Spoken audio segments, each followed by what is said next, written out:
Welcome to Passionate World Talk Radio. Educate, enlighten, entertain. Are you looking for an internet talk radio station for your podcast? Look no further.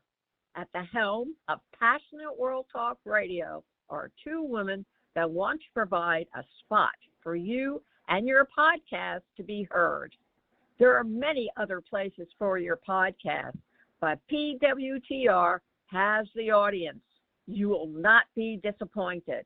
Our station has been on the internet for the past 16 years.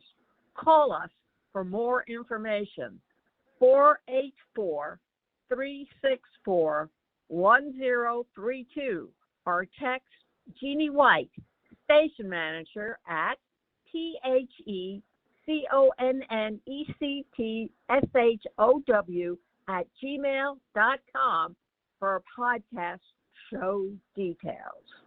Hello, everybody. This is Betsy Wurzel, your host of Chatting with Betsy on Passionate World Talk Radio Network, where our mantra is to educate, enlighten, and entertain. The views of the guest may not be those of the host or the station. Folks, you're going to want to listen to this podcast. A very special guest, and I never talked about this topic before because, honestly, I never had a guest that was able to talk about it. But my guest today is an amazing person.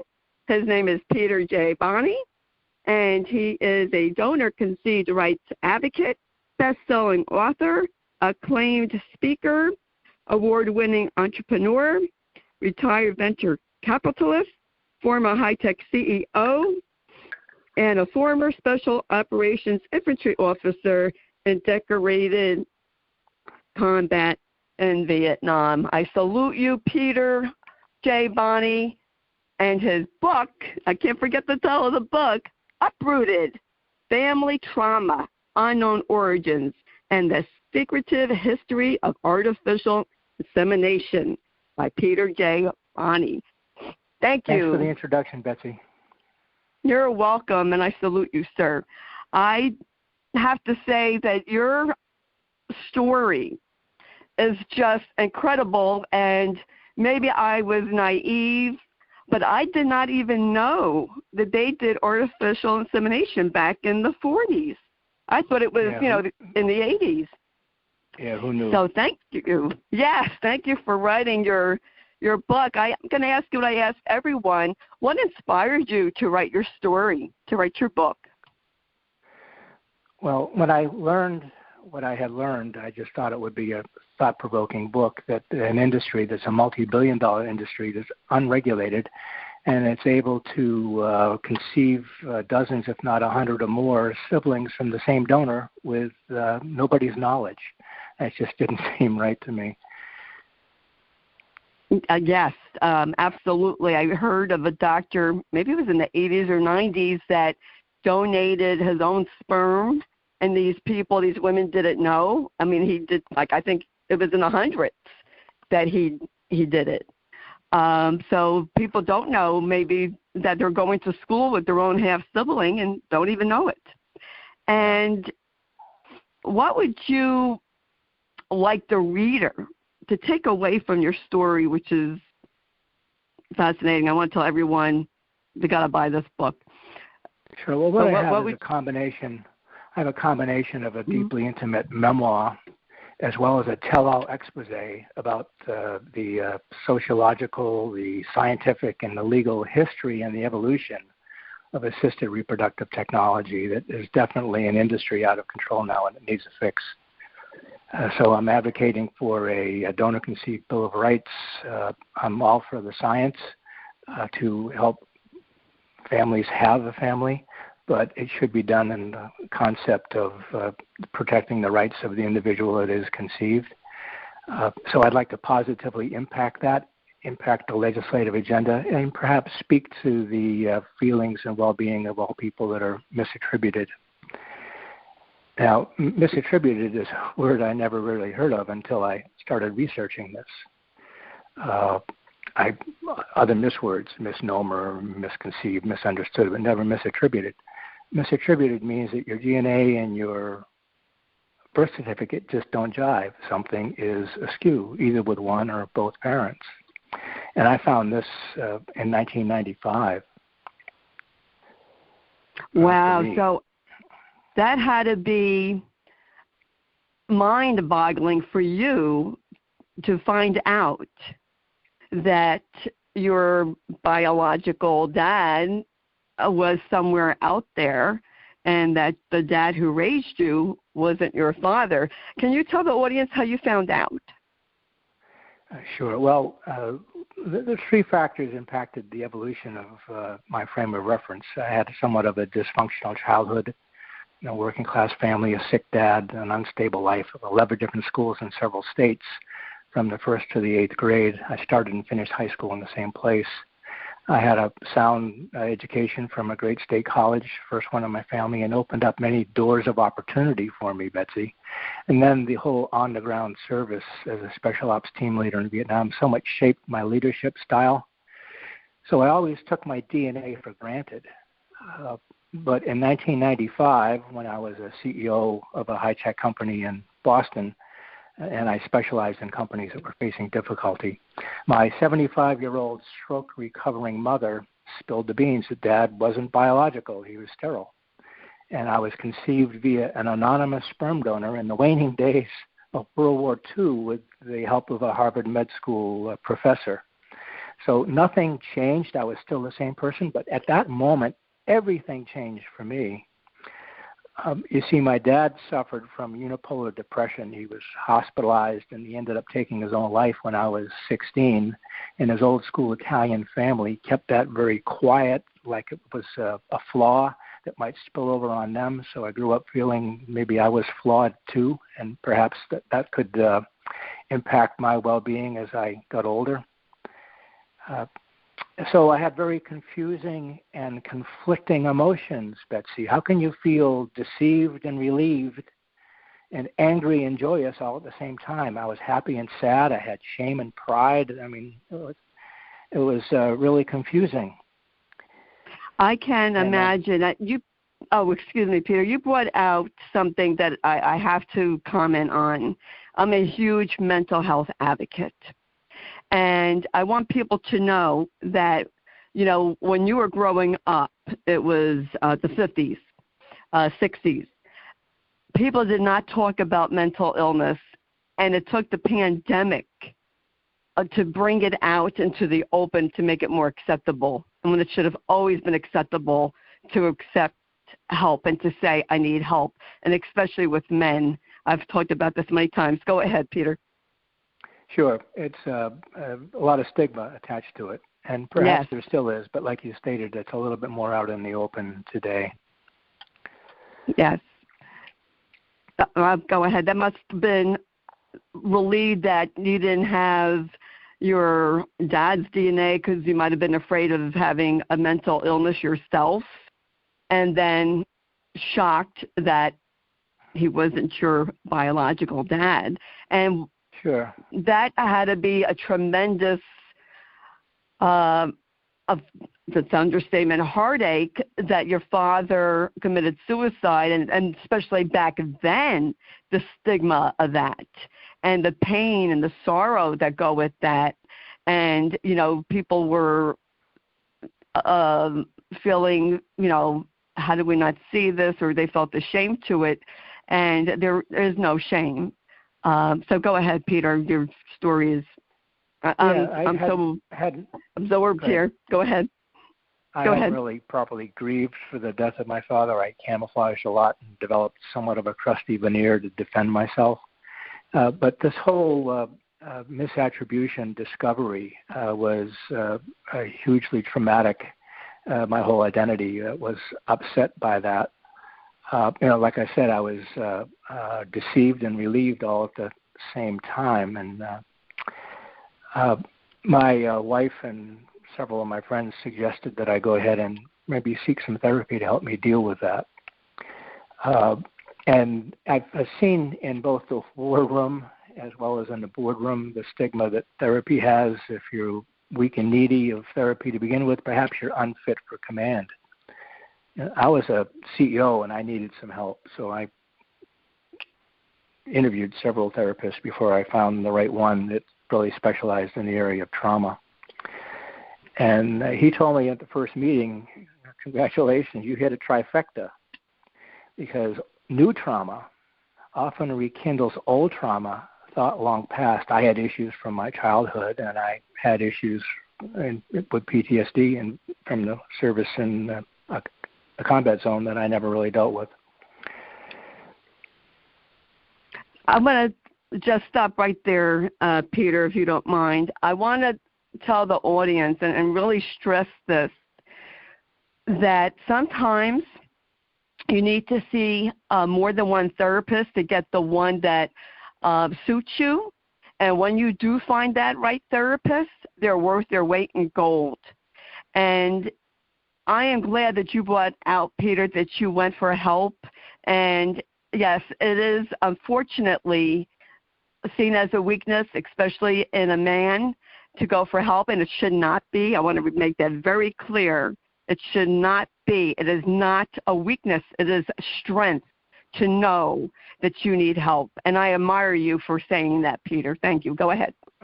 Thank you. I get very passionate. Well, I found that these emotions that I had were shared by other misattributed people.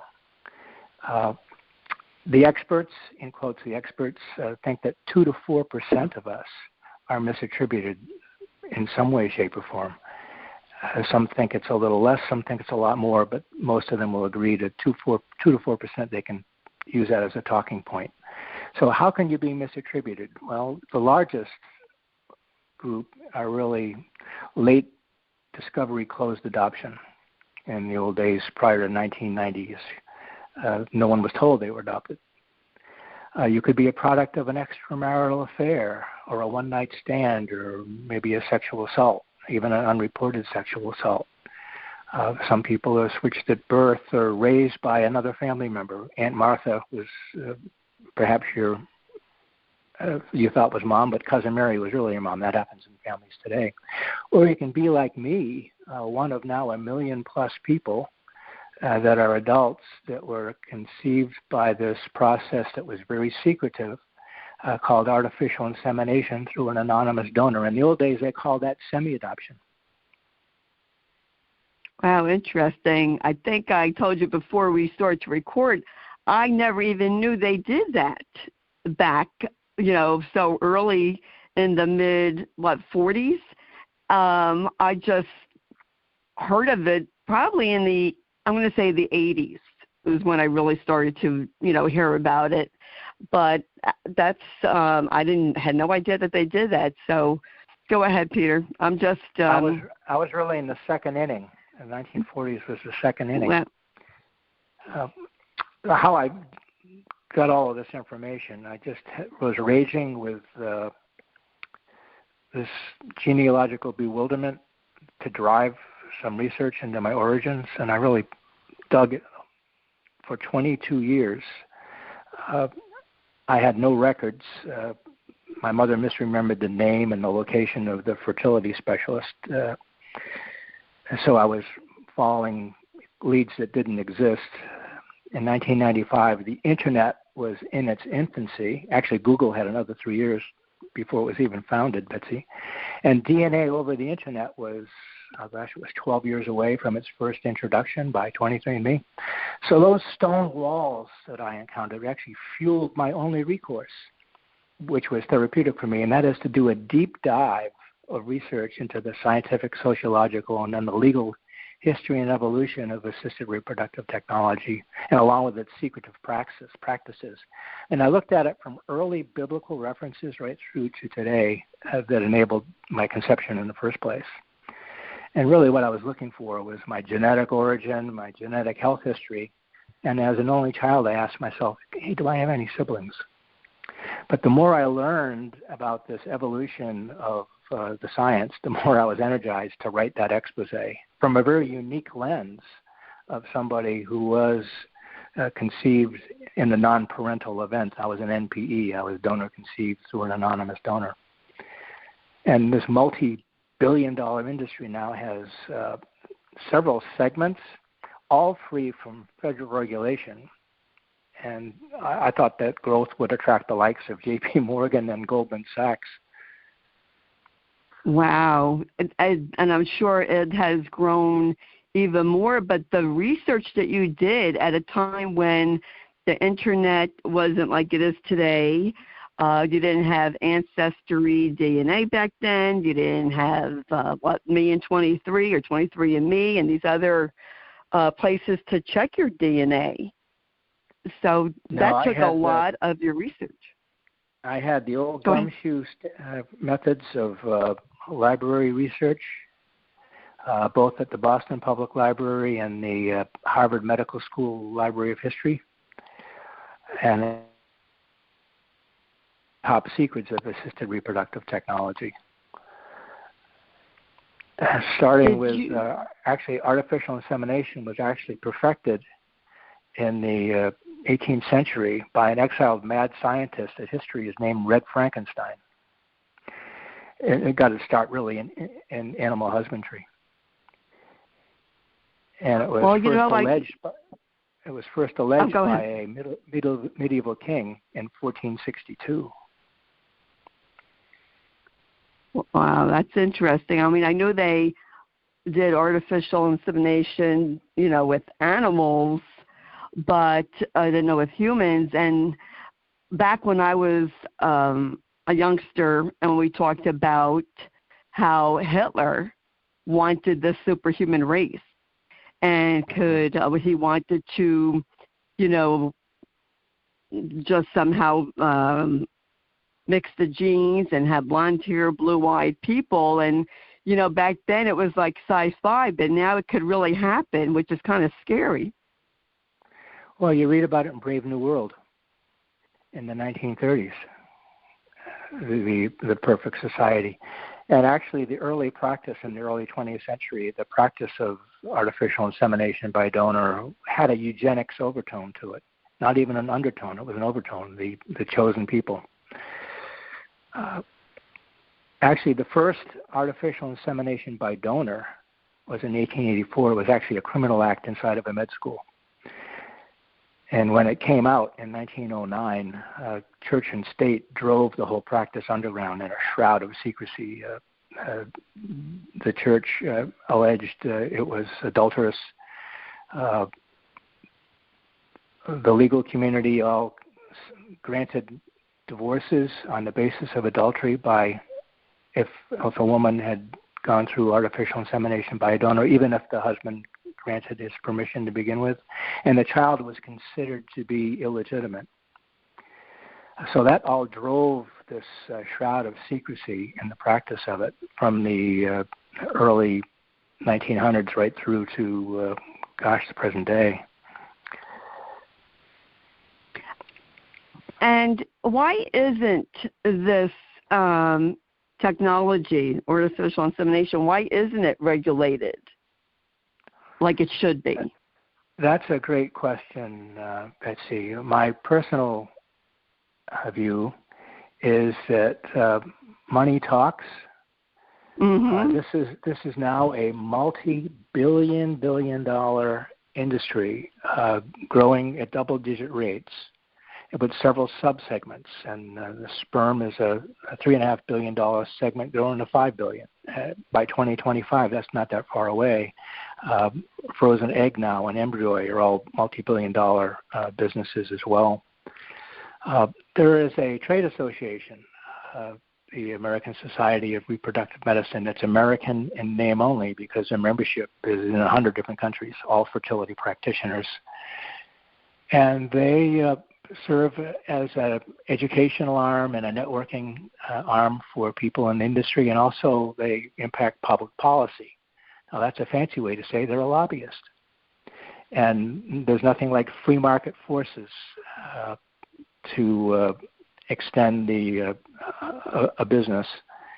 And here you have a business that's also protected from foreign competition by the FDA under the same guise you can't import an orange or an apple because it's organic material.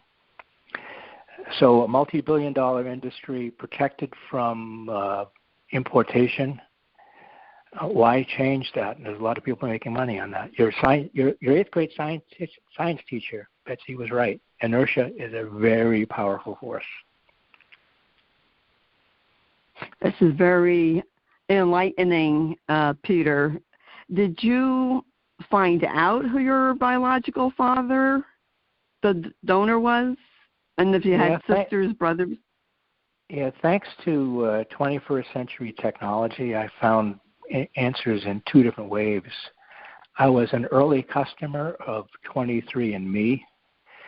They first came into the marketplace with a product in 2007, DNA over the internet. In early 2008, I signed up as one of the lunatic fringe, the early customers of 23andMe. I did not find any paternal relatives there, but I learned the what, not the who.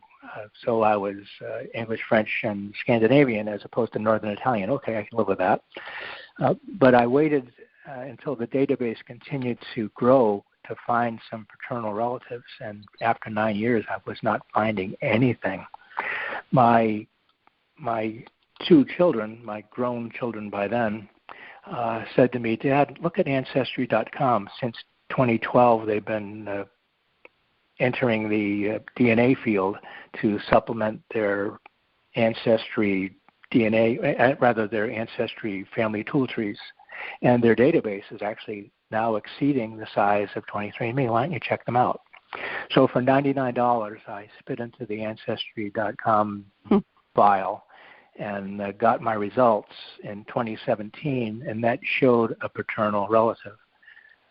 And I reached out to that paternal relative on their system, and that person embraced my outreach. I was afraid I was going to be treated as a bastard stepchild seeking a seat on King's Court, but I was embraced, and they said, I'm going to find the source of your seed in the family tree. And after several weeks of scratching around, we found the source of my seed. I go over that in detail in my book. Wow, that is so interesting. And do you find that you have similarities in what you like with your relatives that you have met or talked to? Yeah, actually, I found a couple of siblings. Actually, there are 6 of us at last count. I've met 2. And the other 4 don't seem to want to know. Maybe they haven't figured it out yet. But we look alike. We like each other. For me, as an only child, that was a real bonus to have a sibling, 2 sisters actually. And I know people with siblings that can't stand one another. So this was a home run for me. Wow. That's wonderful that you found, your 2 sisters. I come from a family of 4. I'm the 3rd out of 4, and some of us don't get along. But I have to ask, well, I always felt this way, Peter, of children that were adopted, because I didn't hear of artificial insemination when I was growing up. I felt that people who are adopted should know their history, at least their medical history. Exactly. I think that should genetic be made known. Genetic origin, genetic health history, and actually any siblings. How would you like to date a sibling? How'd you like to have your children date the children of your sibling? I mean, there's some real sins here. And how'd you like to be part of 100 siblings and not know, and then feel like a commodity as a result of learning you have so many? Right, and then, someone could meet someone and date, and they are related and didn't know. That has to be boggling. There's a premise called genetic sexual attraction. Now, whether it's real or alchemy, I don't really know, but the premise is that 2 adults meet, they don't understand why they're so connected, but they are, and relationships happen. Yes. Do you know if you live near any of your siblings? And, of course, you didn't know, but do they live near you by any chance?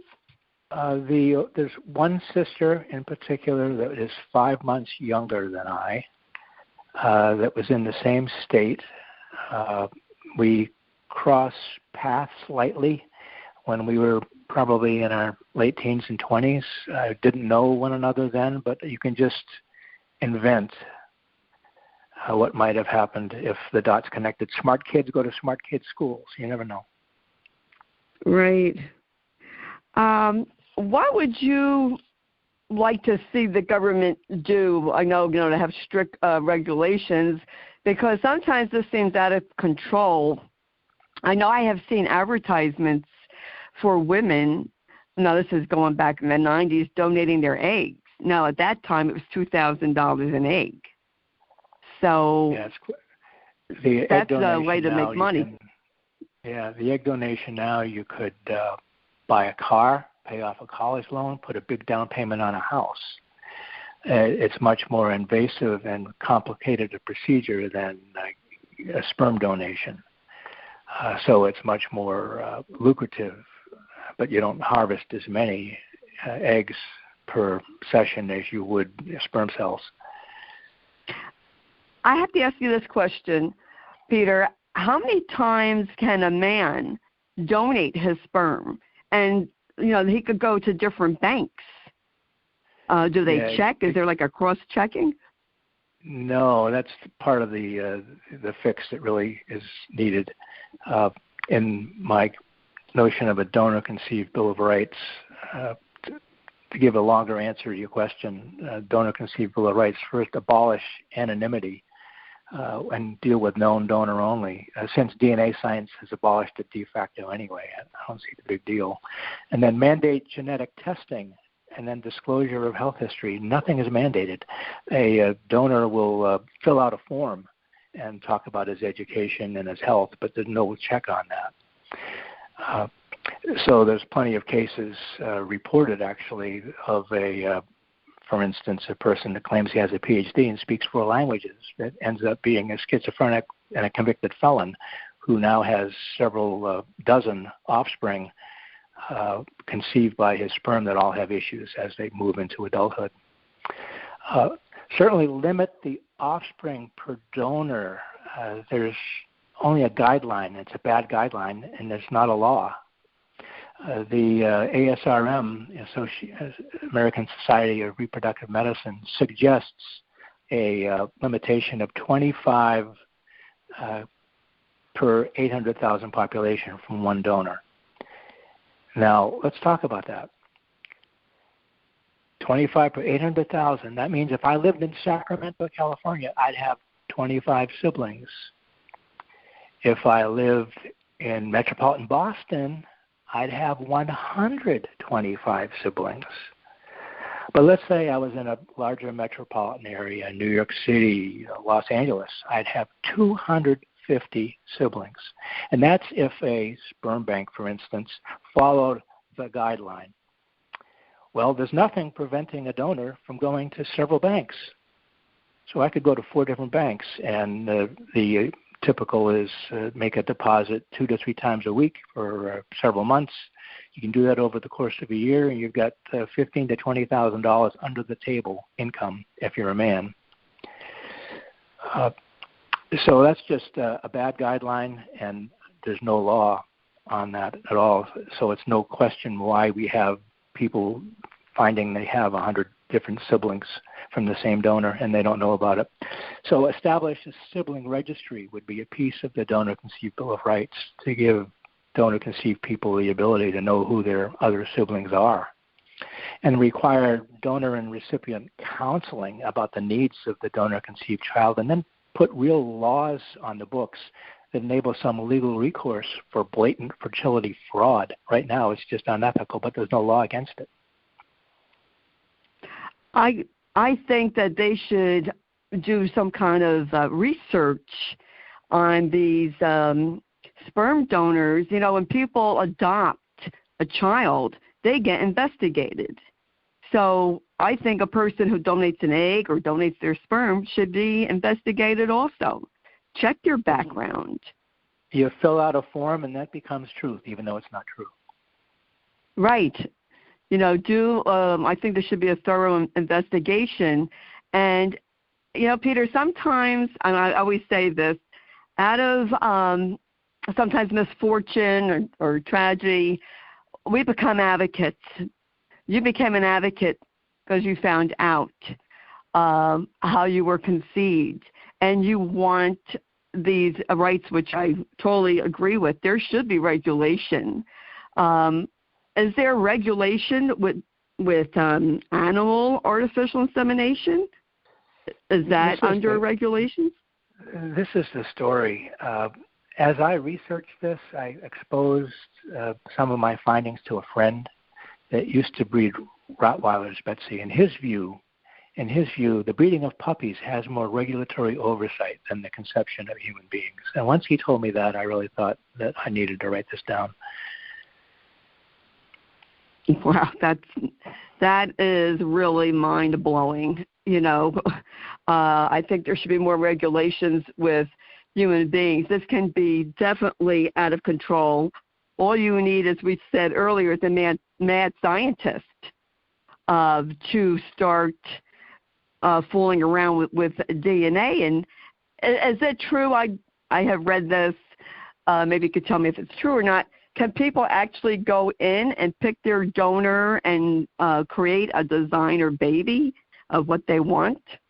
Yeah, exactly. This is now the industry is not really run by medical professionals as much as Procter & Gamble merchandising professionals, and they're run like Harrods or Macy's or Nordstrom's. There's cataloging by trait, blood type, hair, eyes, education, interests, appearance, etc. And I learned the old 80-20 rule in business. 80% of the people prefer 20% of the inventory. For instance, milk, eggs, bread, poultry, cheese, what have you. And the other 20% will buy the 80% of the myriad products that are out there. And you have the same thing going on with this cataloging that takes place, this internet cataloging now in donors, the 80-20 rule. You have popularity with no real limit to the amount of people conceived from one donor, other than that 25 to 800, which is just a guideline. It's not really a law. And why is this becoming such a big, or it is a big business, but why has this become such a big lucrative business? Or are there that many people that are infertile, or that they can't, sometimes a woman can't have children, sometimes a man can't father a child? Is that the reason, or do you know why this is such a big business? Yeah, that's an insightful question, Betsy. And there's a couple of different answers to that. First of all, sociology has really changed over the last several decades. Now, the definition of a couple isn't necessarily a married couple, and the definition of a couple isn't necessarily a heterosexual couple.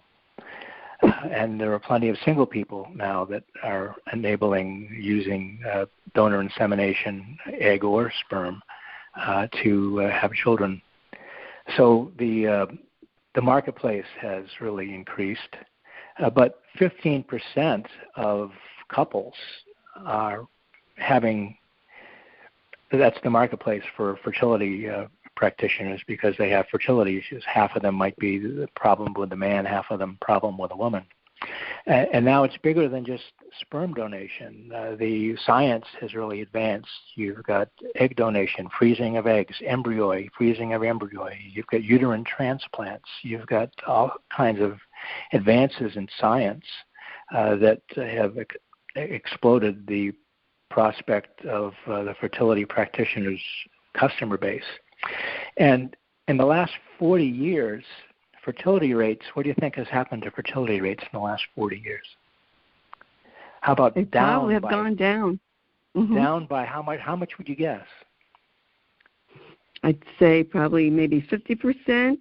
Yeah, 50%. Fertility rates are down 50%. Some combination of environmental issues and the fact that people are just waiting longer to raise family, and that biological clock isn't necessarily working in their favor. But the population of donor-conceived people is up 50% in the last decade. It's grown from 1 million to about 1.5 million in the last decade. That's huge, huge growth with no regulation. Sure is.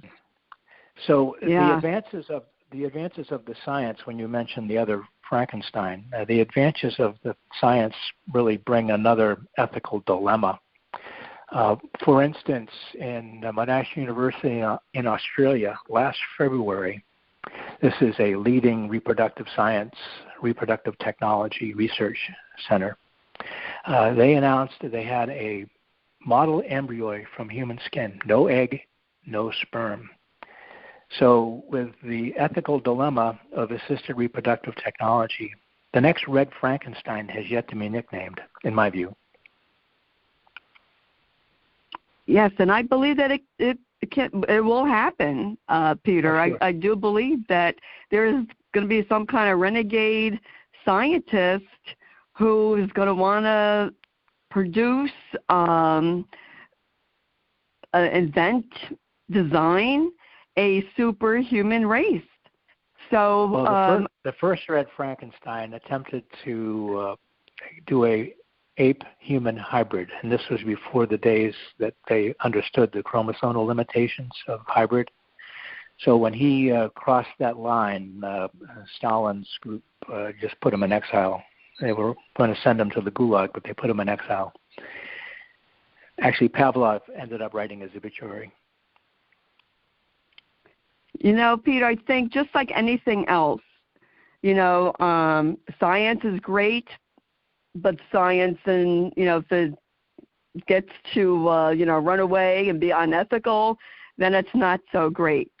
I think sperm donors are great for people who can't conceive, but it needs to be regulated. You need to have rights. The people need to know their genetic history. Egg donors, people want to have children. Sometimes they have to freeze their eggs. That's fine, but we need to have the rules on the books.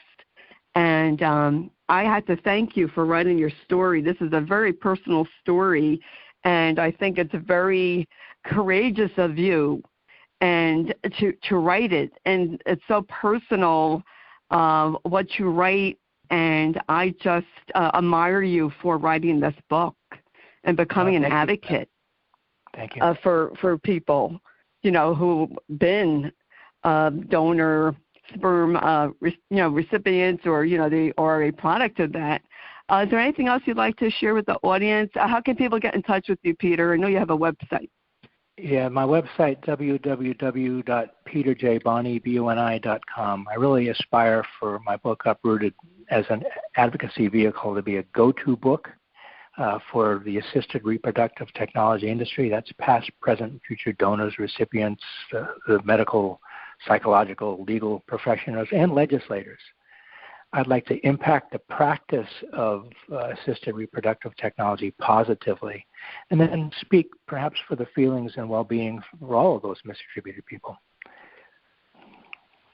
Thank you. Yes, I 100% agree. And I want to tell everyone, please go to www.Peter J. Boni's website. I went on there yesterday, as a matter of fact, Peter, and I thought it was great. Peter wrote other books. You could hear him do different speeches about business, motivation. I saw one where I felt motivated. You were talking about, it was late yesterday, sailing a ship. Talking about that in one of your business ones, and that motivated me, having a plan, asking for help. I thank you, Peter J. Boni, for coming on today, for writing your book, and for helping others. I appreciate the opportunity to talk about it, Betsy. Thank you. Oh, you're welcome. The name of the book, folks, is Uprooted: Family Trauma, Unknown Origins, and the Secretive History of Artificial Insemination. And they can get this book, I know it's on Amazon.com. Is that where you would like for them to buy the book, Peter, or can they get it from your website? You can go to the local bookstore and ask them for it as well. Local independent bookstore, Barnes & Noble, Amazon.com, a number of sources. And my publisher, Greenleaf Book Group, has worldwide distribution. Thank you. And I had to thank Lisa Warren, president of Lisa Warren PR, for arranging this interview. And I want to thank you, Peter J. Boni, for writing this book, a fascinating book, a personal, heart-touching book that I want people to read. You know, sometimes it does take something in our lives to be an advocate. I know that personally. And this is how people become advocates. They speak up because they see injustices. And we have to speak up when we see an injustice. So I want to thank you, Peter J. Boni, for that, for doing that. I really do appreciate that. Folks, if you missed any of this podcast, go ahead, Peter. You're welcome, Betsy. Oh, thank you. If you missed any of this podcast, you can catch it again on your favorite podcast outlet. It is free to subscribe to Chatting with Betsy. I'm on Amazon.com, iHeart, Spotify, Spreaker, wherever you hear your favorite podcast. Please read the blog. It will have information about Peter J. Boni. I highly recommend this book.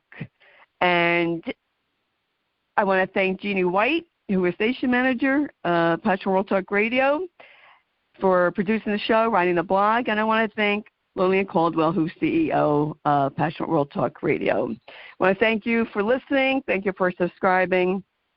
And please share this podcast to help other people. We never know who we are helping when we share something, and we need to share our stories.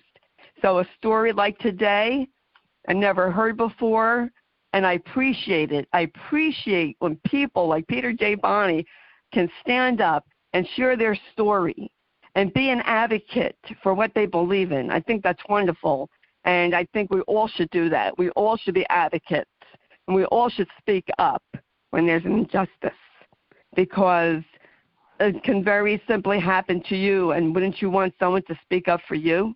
I know I would.